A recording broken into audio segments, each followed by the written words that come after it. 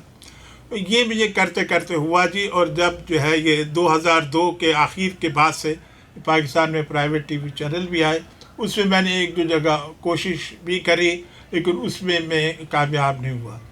لیکن اس وقت سے 1999 یا سن 2000 کے بعد سے خلیج کے ملک ہے جی دبئی، وہاں سے ایک انگریزی کا اخبار نکلتا ہے خلیج ٹائمز، اس میں میں نے تقریباً 10 سال قریب جتنے پاکستان کے 23 مارچ 14 اگست کے سپلیمنٹ نکلتے تھے، اس میں پاکستان کے جتنے ٹاپ کے بینکرز ہیں، معیشت کے، فائنینس کے، ہر چیز کی، ڈیفنس کے، کسی چیز کے بھی کر لیں، اس کے انٹرویو جو ہے ہمارے 36 صفحے کا یا 40 صفحے کا سپلیمنٹ خلیج ٹائم ہر سال نکالتا تھا۔ 2 چھوٹے چھوٹے بھی سپلیمنٹ ہوتے تھے، لیکن جو ان کے مین سپلیمنٹ ہوتے تھے وہ 23 مارچ اور 14 اگست کے ہوتے تھے۔ اس کے علاوہ ریڈیو پاکستان کی جو ہے یہ 8 بجے کے بعد جو خبریں ہوتی ہیں، تو اس کے بعد ایک 5 منٹ کی انگریزی میں کامنٹری بھی ہوتی تھی، وہ بھی میں کامنٹری لکھتا تھا۔ ریڈیو پاکستان اور ٹیلی ویژن کے جو کرنٹ افیئرس کے پروگرام ہوتے تھے اس میں بھی میں شریک ہوتا تھا۔ اور جو ہے جب یہ پرائیویٹ ٹی وی چینل آئے اس میں بھی میں نے بہت کام کیا ہے، یہ PTV نیشنل ہوتا تھا جی، اور دوسرے چھوٹے موٹے جتنے ٹی وی چینل ہیں اس میں یہ کام کیے۔ تو ڈان ٹی وی چینل میں میرا ایک شاگرد ہوتا تھا، وہ وہاں پر سینئر پروڈیوسر ہے، تو وہ مجھ سے یہ بات کرتا تھا جی کہ پاکستان میں پہلی مرتبہ روس اور پاکستان کی ملٹری ایکسرسائزز ہوئی تھی جی، خیبر پختونخوا میں ایک جگہ ہے پبی پہاڑوں میں، اور اسی طرح روس کے پہاڑی علاقوں پہ ہوئی تھی۔ تو وہ اس نے مجھے لائیو لیا، تو اس نے جب وہ پروگرام مجھے بتایا تھا اس نے کہا تھا یہ 15 سے 20 منٹ کا ہے، جب وہ پروگرام ختم ہوا تو وہ 50 منٹ کا تھا۔ تو بعد میں نے اس سے پوچھا، میں نے کہا یہ بتاؤ جی تم نے تو مجھے اتنا کہا تھا، کہہ رہے جو آپ بتاتے ہیں گفتگو کرتے ہیں اس میں ہمارے لیے 1 سوال 2 سوال 3 سوال نکل آتے ہیں گے، وہ اس سے ہمارا پروگرام بڑھ جاتا ہے۔ کراچی سے آپ تھے اور اسلام آباد سے ایک اور صحافی تھے تجزیہ کار جس میں یہ پروگرام کیا، وہ ابھی بھی عمران غوری ان کا نام ہے جی، ڈان ٹی وی میں ہوا۔ تو کہنے کا مقصد یہ ہے کہ اگر آپ نے ایمانداری سے صحافتی زندگی میں اپنی قدر بنانی ہے تو آپ کو پہلی بات تو یہ کہ پتہ ہونا چاہیے کس شخص سے، مرد ہے یا عورت، اس سے آپ بات کر رہے ہیں۔ یہ سارے سیاستدان پاکستان کے جتنے بھی میرے ساتھ ان کے اتنے اچھے تعلقات تھے، میں نے اتنی نہیں کمائی کی جتنے اور لوگوں نے کی ہوگی۔ میرے پاس نہ کار ہے نہ کوئی ایسا ہے، میں ٹیلی فون پہ بات کرتا تھا پاکستان کے ٹاپ کے جتنے کراچی میں سیاستدان ہیں یا لاہور میں ہیں یا اسلام آباد میں یا پشاور میں، اور وہ ان کو اتنا اعتبار ہوتا تھا کہ جو مجھ سے بات کرتے تھے. اور میں نے ان کا 1993 میں الیکشن آر ہوتا تھا پی ٹی وی کا، اس کے اور سیاستدان تھے، اس میں بھی نواب اکبر وقتی بھی تھا، غلام مصطفیٰ جتوئی بھی تھا، لیکن ایئر مارشل اظہر خان بھی تھا. لیکن جو میں نے بے نظیر بھٹو کا اس میں شریک ہوا تھا اس پروگرام میں، تو آخر میں ایک سوال پوچھنا چاہتا تھا، تو وہ فرحات زیدی صاحب کہا نہیں وہ ٹائم ختم ہو رہا، تو بے نظیر بھٹو نے کہا نہیں پہلے ان کو سوال پوچھنے تھے، آخری سوال. تو یہ کہنے کا مقصد ہے کہ یہ عوام خود دیکھے نا جی، میرے اچھا یا برا کہنے سے تو نہیں فرق پڑتا. جو سامعین ہیں دیکھنے والے، ریڈیو سننے والے، ٹیلی ویژن دیکھنے والے یا اخبار میں خبر پڑھنے والے، ان کو اگر یہ دل کو لگے گی بات، یہ میں سمجھتا ہوں آپ کی سب سے بڑی صحافتی زندگی میں آپ کے لیے یہ تحفہ ہوگا، اور اللہ آپ کی مدد بھی کرے گا اس میں. فاروق صاحب، آپ نے صحافتی زندگی کے لیے کی ڈیٹیل تو ہمیں بہت اچھی بتائی. ماشاءاللہ آپ کی کنٹریبیوشن ہے صحافتی زندگی میں، اور صحافت کے لیے بہت ڈیووشن ہے. یہ بتائیں کہ کچھ لوگوں کو آپ نے ماشاءاللہ ٹرینڈ بھی کیا ہے، جیسے کہ میں نے دیکھا اور سنا ہے لوگوں سے، کافی لوگوں کو آپ نے ٹرین خاص طور پہ پی پی آئی نیوز ایجنسی اور پرائیویٹلی کیا ہے. ذرا اس کی کچھ تھوڑی سی ڈیٹیل بتائیں. دیکھیں جی، جو سب سے بڑی اہم چیز ہے وہ یہ ہے کہ انسان کی سب سے پہلے تربیت اس کے گھر میں ہوتی ہے. ماں باپ اچھی ٹریننگ دیتے ہیں، پھر ماں باپ کے پاس جتنے بھی پیسے ہیں اچھے تعلیم اس کو دلواتے ہیں. میری تعلیم جو ہے وہ میرے والد اگست 1947 میں اپنے والد یعنی میرے دادا کو چھوڑ کے دہلی سے پاکستان آئے. اس میں تھا، میری بڑی بہن تھی، میری والدہ تھی اور میرے والد تھے جی. اور راول پنڈی میں ہم رہے جی. وہاں پر میری ابتدائی تعلیم کانوینٹ اسکول میں ہوئی، انگلش میڈیم، اور پھر سینٹ میریز اسکول مری روڈ راول پنڈی وہاں پر ہوئی. 1963 میں کراچی آ گیا تھا.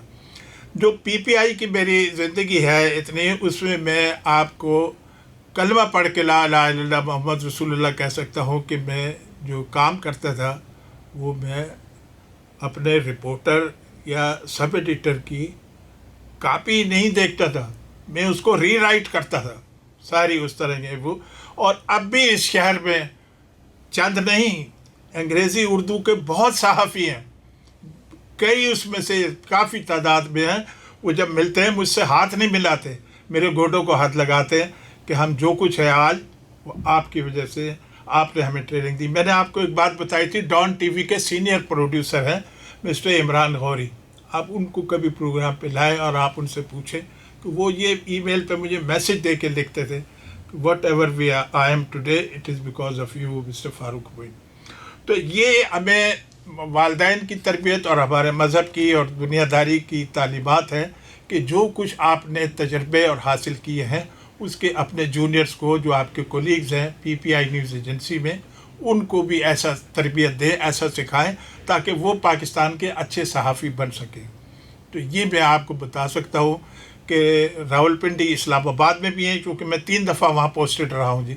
1973 کا آئین، 1985 کی مشہور 8ویں ترمیم ضیاء الحق والا، 1997 اور 2007 میں. تو وہ میں نے جو کیا کام، تو جو میں کرتا تھا تو یہ مہربانی کر کے یاد رکھیں میں سب ایڈیٹنگ نہیں کرتا تھا، ری رائٹ میں ان کی سٹوریز کرتا تھا. اور وہ کہتا تھا جی تسی ایسا کام کر دو نا، ایسا انٹرو بڑھایا نا کہ جا کے ٹھک کر کے ڈان اخبار لکھ دیے، مسلم اخبار لکھ دیے، جو بھی اس میں وہاں سے پاکستان ٹائم تھا.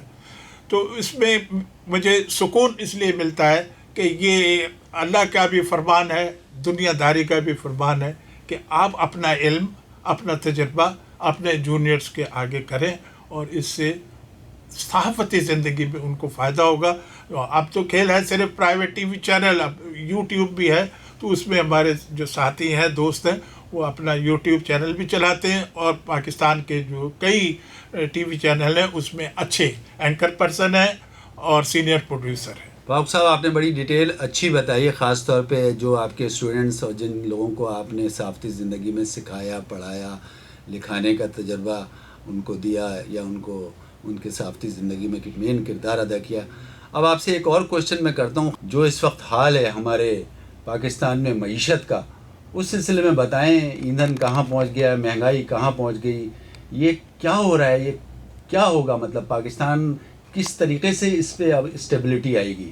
لوگ بہت پریشان ہیں, پریشان حال ہیں, اور ان کا کوئی سمجھ میں نہیں آ رہا کہ کیا ہوگا معیشت کا. مہنگائی اس قدر زیادہ ہو گئی ہے, لوگ غریب سے غریب تر ہوتے جا رہے ہیں, بھوکے مر رہے ہیں.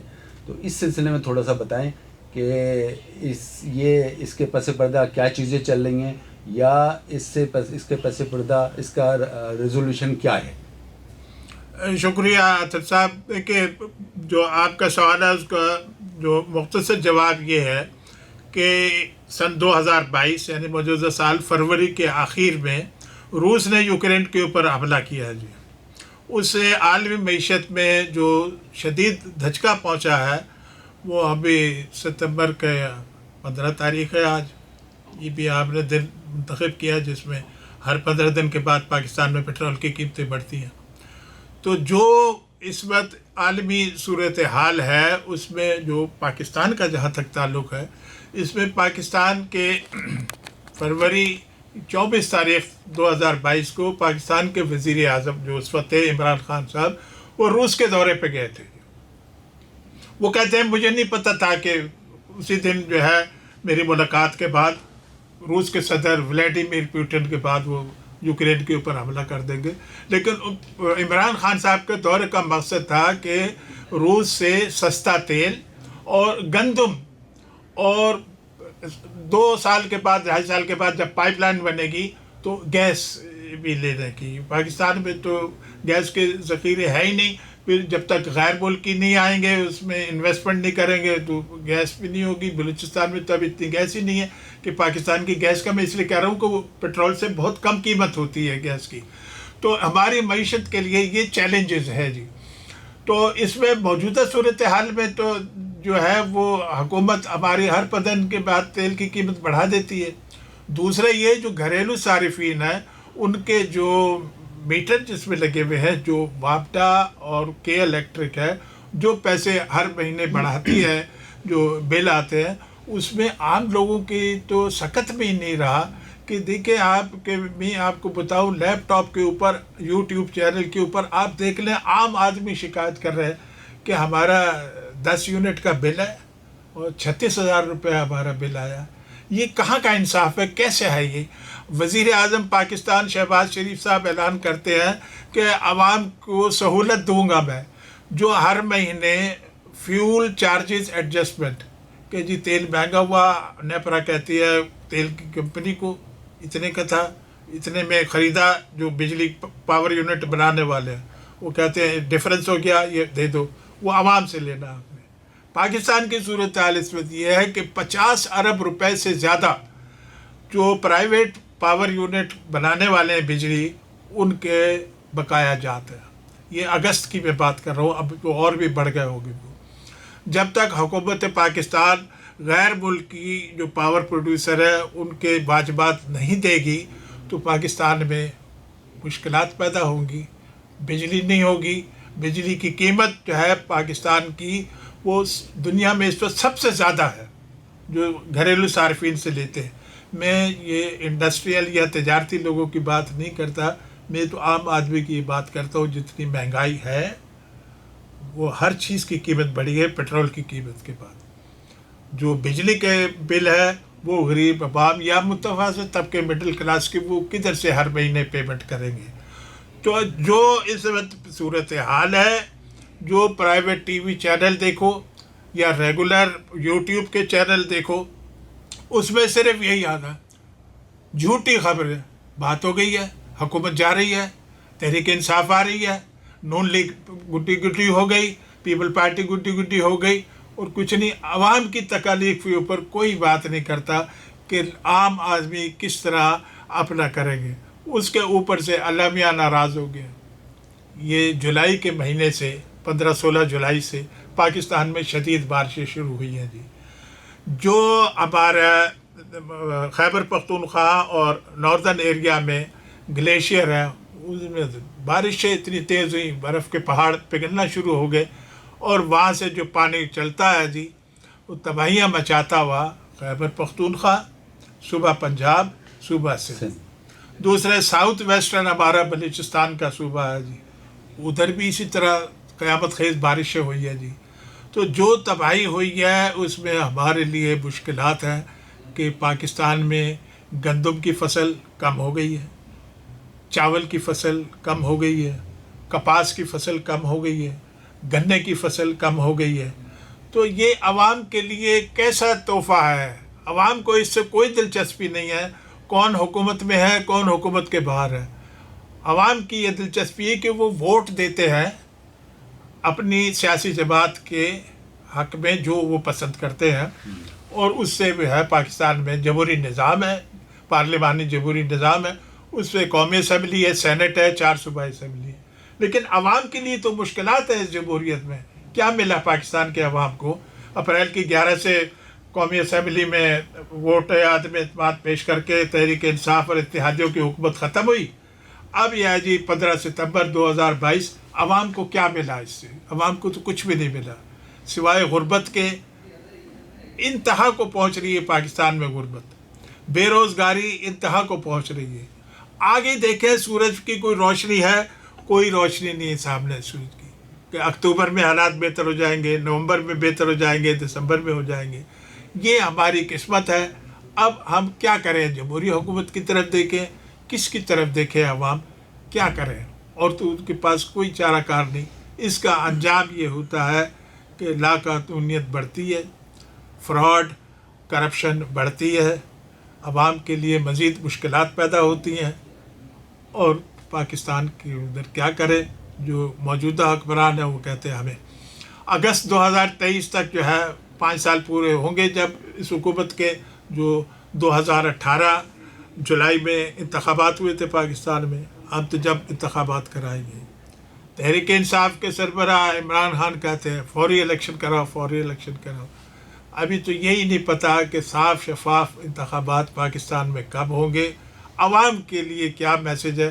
میں سمجھتا ہوں کہ آپ کی مہربانی آپ نے یہ سوال پوچھا، لیکن عوام کی مشکلات میں کمی نہیں ہوگی اور مشکلات بڑھیں گی. تو فاروق صاحب کا کہنے کا مقصد یہ اس وقت ویسے تو 3 بحرانوں کا ہم شکار ہیں اس وقت. آپ کا ایک تو ہے سیلاب کا بحران، دوسرا معیشت کا بحران، تیسرا آپ کہتے ہیں سیاسی بحران بھی ہے. ان تینوں بحرانوں میں پاکستان اس وقت پھنسا ہوا ہے. تو اس کا کیا ہے حل؟ آخر یہ کہیں نکلیں گے خاص طور پہ معاشی بحران سے؟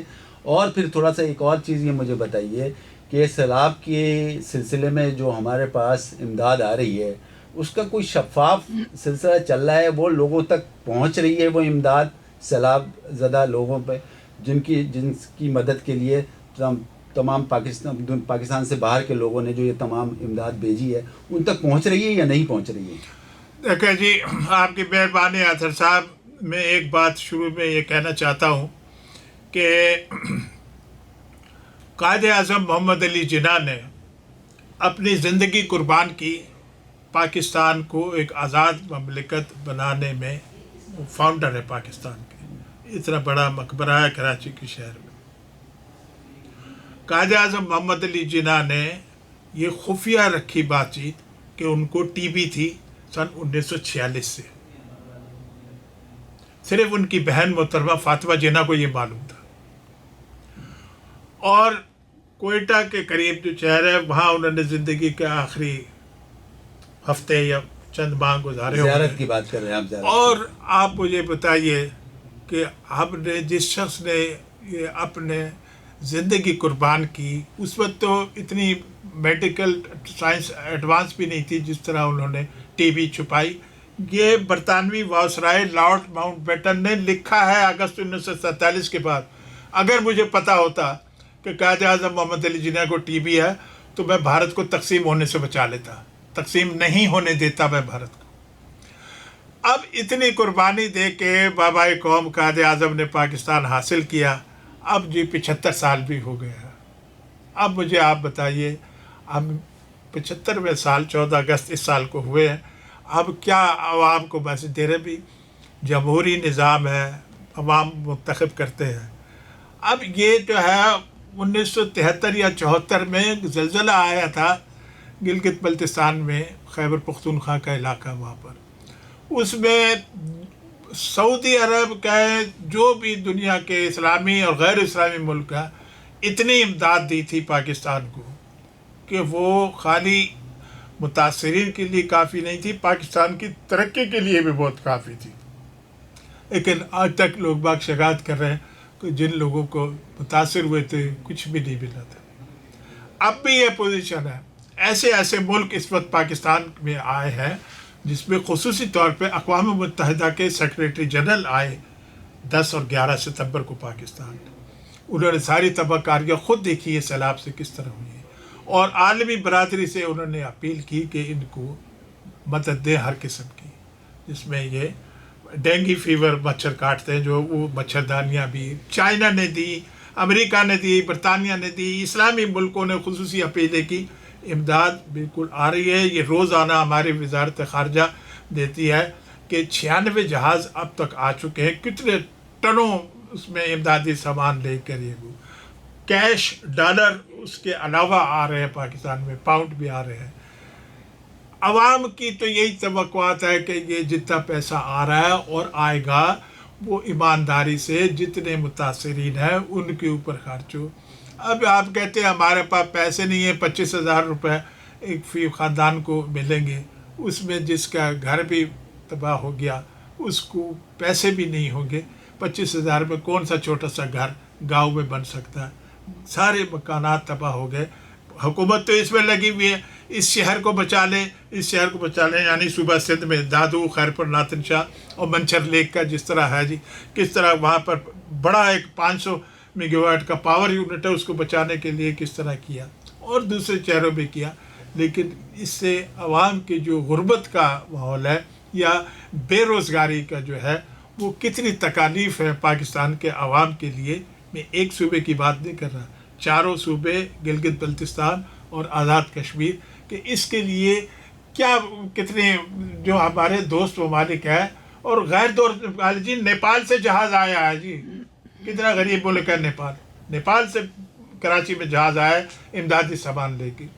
تو جتنی بھی ہے اس میں کوشش یہ کرنی چاہیے کہ جتنے لوگوں کے کچے مکان چھوٹے شہروں میں گاؤں میں تباہ ہوئے ہیں ان کے لیے ترجیحی بنیادوں کے اوپر بحالی کا کام ہونا چاہیے.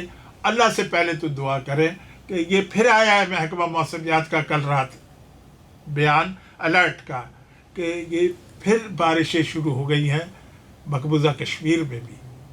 تو جو دریائے راوی، دریائے جہلم، دریائے ستلج یہ مقبوضہ کشمیر سے پاکستان میں آتے ہیں.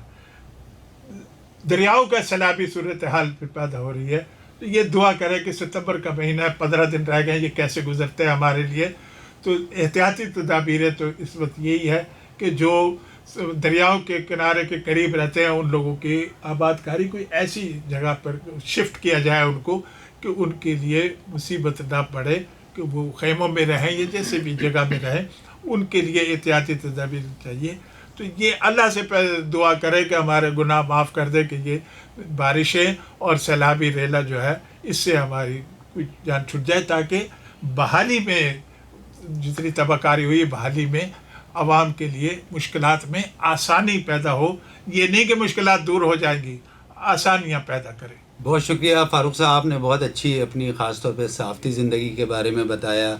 اس کے بعد آپ نے معیشت کی بحالی کے لیے ساری ڈیٹیل ہمارے ناظرین کو بتائی، اور تیسری جو ہے سیلاب زدگان کی بحالی کے لیے جو تجاویز دیں، اللہ کرے کہ گورنمنٹ اس پہ عمل کرے اور کسی طریقے سے بھی جتنے متاثرین ہیں وہ اپنے محفوظ مقامات پہ جلد سے جلد اپنے گھروں کو واپس جائیں.